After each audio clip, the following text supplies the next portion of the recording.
નમસ્કાર દર્શક મિત્રો, આશા ન્યૂઝ ગુજરાતીમાં આપનું સ્વાગત છે। સમાચાર મળી રહ્યા છે દાહોદ જિલ્લાથી। દાહોદથી રાહુલ ગાંધીનો હુંકાર, કહ્યું કોંગ્રેસની સરકાર બનશે। આદિવાસી જે ઈચ્છશે એ ગુજરાત સરકાર કરશે। બે ત્રણ લોકો નહીં, જનતાનો અવાજ સરકાર ચલાવશે। રાહુલ ગાંધીએ આદિવાસી સત્યાગ્રહનો પ્રારંભ કરાવ્યો। સત્યાગ્રહ એપને પણ ખુલ્લી મૂકી। ગુજરાત વિધાનસભાની ચૂંટણી જેમ જેમ નજીક આવી રહી છે એમ રાષ્ટ્રીય નેતાઓના ગુજરાત પ્રવાસમાં પણ વધારો થઈ રહ્યો છે। આજે કોંગ્રેસના પૂર્વ રાષ્ટ્રીય પ્રમુખ રાહુલ ગાંધી ગુજરાતના પ્રવાસે છે। રાહુલ ગાંધી આદિવાસી સત્યાગ્રહ રેલીને સંબોધન કરવા દાહોદ પહોંચી ગયા છે। રાહુલ ગાંધી જ્યારે આવી પહોંચ્યા હતા ત્યારે સૌએ બે હાથ ઊંચા કરી તેમને આવકાર આપ્યો હતો। તેમજ સમગ્ર સભાખંડ જય આદિવાસી, જય જોહર અને લેન્ડેગે જીતેગેના નારાથી ગુંજી ઉઠ્યું હતું। જ્યાં પૂર્વ ગુજરાત પ્રદેશ કોંગ્રેસ સમિતિ પ્રમુખ અમિત ચાવડાએ સભાને સંબોધન કરી હતી। રાહુલ ગાંધીનું સ્વાગત ગુજરાત પ્રદેશ કોંગ્રેસ સમિતિના પ્રમુખ જગદીશ ઠાકોર તેમજ વિરોધ પક્ષના નેતા સુખરામ રાઠવા, ગુજરાત ઇન્ચાર્જ રઘુ શર્મા દ્વારા કરવામાં આવ્યું હતું। હર્ષદભાઈ નીનામા દ્વારા પરંપરાગત રીતે રાહુલ ગાંધીને ચાંદીનો કંદોરો પહેરાવીને સ્વાગત કરવામાં આવ્યું હતું। ભાજપમાં જવાની અટકળો વચ્ચે પાટીદાર નેતા અને કોંગ્રેસના નેતા હાર્દિક પટેલ પણ દાહોદની રેલીમાં સ્ટેજ પર હાજર રહ્યા હતા। રાહુલ ગાંધીએ આદિવાસી સત્યાગ્રહનો પ્રારંભ કરાવ્યો હતો। ઉપરાંત સત્યાગ્રહ પત્રનું વાંચન જગદીશ ઠાકોરે કર્યું હતું। સભામાં સ્ટેચ્યુ ઓફ યુનિટી, તાપી અને વેદાંતા પ્રોજેક્ટ સામે આંદોલન કરવાનો નિર્ધાર કર્યો હતો। આ સિવાય સત્યાગ્રહ માટેની કીટને રાહુલ ગાંધીએ ખુલ્લી મૂકી હતી। આ સિવાય સત્યાગ્રહ એપને રાહુલ ગાંધીએ ખુલ્લી મૂકી હતી। તેમજ સત્યાગ્રહની વેબસાઇટ www આદિવાસી સત્યાગ્રહ ઇનનો પણ રાહુલ ગાંધીના હસ્તે પ્રારંભ કરવામાં આવ્યો હતો। સભાને સંબોધતા રાહુલ ગાંધીએ જણાવ્યું હતું કે આ એક પબ્લિક મિટિંગ નથી, એક સત્યાગ્રહની શરૂઆત છે। 2014માં નરેન્દ્ર મોદી પીએમ બન્યા, જે કામ તેમણે ગુજરાતમાં શરૂ કર્યું એ આજે ભારતમાં કરી રહ્યા છે, જેને ગુજરાત મોડેલ કહેવામાં આવે છે। આજે બે ભારત બની રહ્યા છે, એક અમીરોનું, જેમાં અમુક મોટા અમીર લોકો છે જેમની પાસે સત્તા, ધન અને અહંકાર છે। બીજું ભારતની આમ જનતાનું હિન્દુસ્તાન છે। પહેલા આ મોડેલ ગુજરાતમાં સ્ટેજ કરવામાં આવ્યું અને પછી એને ભારતમાં લાગુ કરાયું। કોંગ્રેસને બે ભારત નથી જોઈતા, એમને એવું ભારત જોઈએ જેમાં સૌએ સમાન હક હોય, બધાને તમામ સુવિધાઓ મળે। તેમણે વધુમાં જણાવ્યું હતું કે યુપીએમાં અમે કોશિશ કરી, જળ, જંગલ, જમીન આપને મળે। મનરેગા કાયદો આપ્યો, કરોડો લોકોને મનરેગા ફાયદો થયો। પૂછ્યા વિના જમીન નહીં લેવાય। નરેન્દ્ર મોદીએ લોકસભામાં મનરેગાની મજાક ઉડાવી કહ્યું, મનરેગા હું રદ નહીં કરું। નોટબંધી કરી, જનતાને લાઇનમાં લગાવી, ફાયદો અમીરોને થયો। જીએસટી લાગુ કર્યો, એવો જીએસટી બનાવ્યો કે ગરીબોને નુકસાન થાય, અમીરોને ફાયદો થાય। એક હિન્દુસ્તાન જેમાં કોઈ કાયદો નહીં, બીજું હિન્દુસ્તાન ગરીબોનું, જેમાં કોરોનામાં મરવા દવાખાને જવાનું। રાહુલ ગાંધીએ વધુમાં જણાવ્યું હતું કે કોંગ્રેસની સરકાર બનશે। આદિવાસી જે ઈચ્છશે એ ગુજરાત સરકાર કરશે। બે ત્રણ લોકોની નહીં, જનતાનો અવાજ સરકાર ચલાવશે। બ્યુરો રિપોર્ટ, આશા ગુજરાતી ન્યૂઝ, દાહોદ।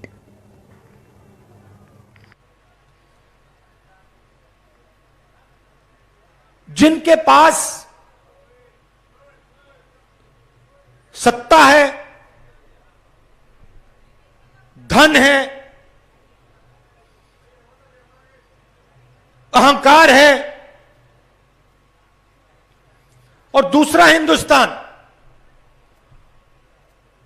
भारत की आम जनता, आम नागरिक का हिंदुस्तान।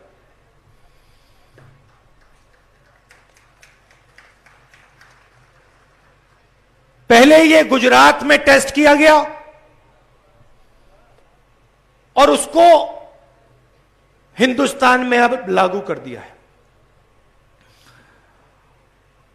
कांग्रेस पार्टी दो हिंदुस्तान नहीं चाहती है। हमें दो नहीं चाहिए, हमें एक हिंदुस्तान चाहिए। और उस हिंदुस्तान में सबका आदर होना चाहिए, सबको अपॉर्चुनिटी मिलनी चाहिए, सबको शिक्षा मिलनी चाहिए, सबको अस्पताल, स्वास्थ्य की सेवा मिलनी चाहिए।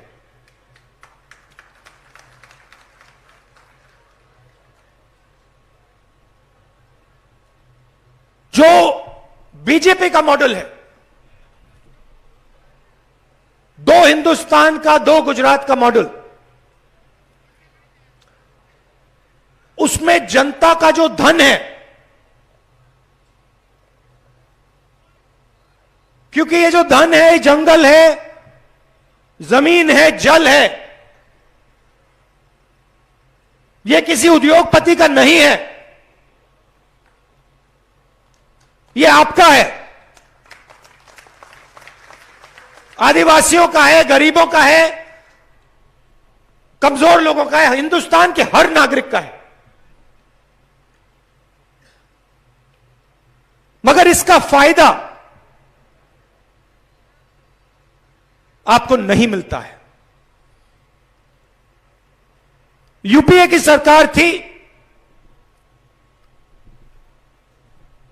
तो हमने पूरी कोशिश की, जो हिंदुस्तान का धन है, जल, जंगल, जमीन, हमने पूरी कोशिश की कि इसका फायदा हिंदुस्तान के आम नागरिक को, दलितों को, आदिवासियों को, युवाओं को, सबको मिले। और हमने बहुत बड़े कदम उठाए, पैसा कानून लाए, जिसके माध्यम से आपकी जमीन, जो आपका हक है, आपको वापस मिले। मनरेगा दिया, 100 दिन काम की गारंटी,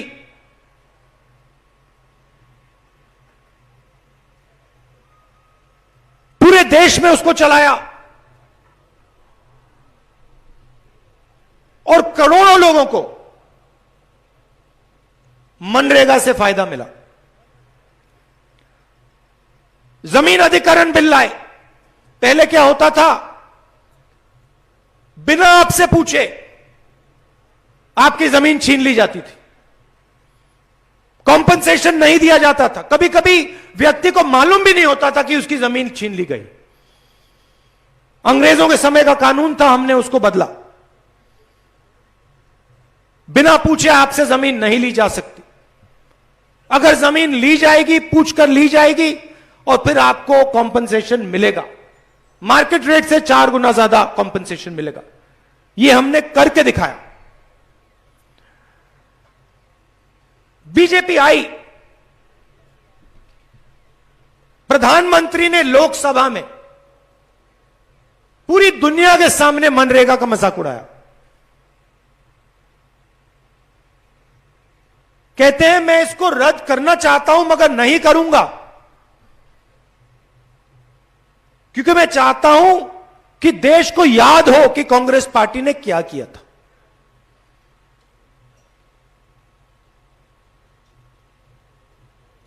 और आज देखिए, कोविड के समय अगर मनरेगा नहीं होता तो देश की हालत आपको मालूम। और उसी प्रोग्राम को बीजेपी आज चला रही है। प्रधानमंत्री आए, नोटबंदी की, आपके जेब में से पैसा निकाला, आपको कहा काले धन के खिलाफ लड़ाई है, बैंक के सामने आपको खड़ा कर दिया। पूरा देश बैंक के सामने खड़ा था।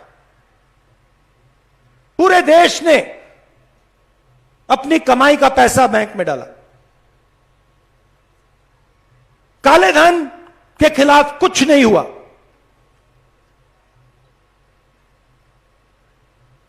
अरबपतियों को फायदा हुआ। वही लोग जो अमीरों के हिंदुस्तान में जीते हैं, हवाई जहाज में उड़ते हैं, उनको फायदा हुआ। मगर સમાચારોના સતત અપડેટ મેળવવા માટે આશા ન્યૂઝ ગુજરાતીને યુટ્યુબ પર સબસ્ક્રાઇબ કરો, બેલ આઇકન દબાવો અને અમારી સાથે જોડેલા રહો ફેસબુક, ઇન્સ્ટાગ્રામ અને ટ્વિટર પર।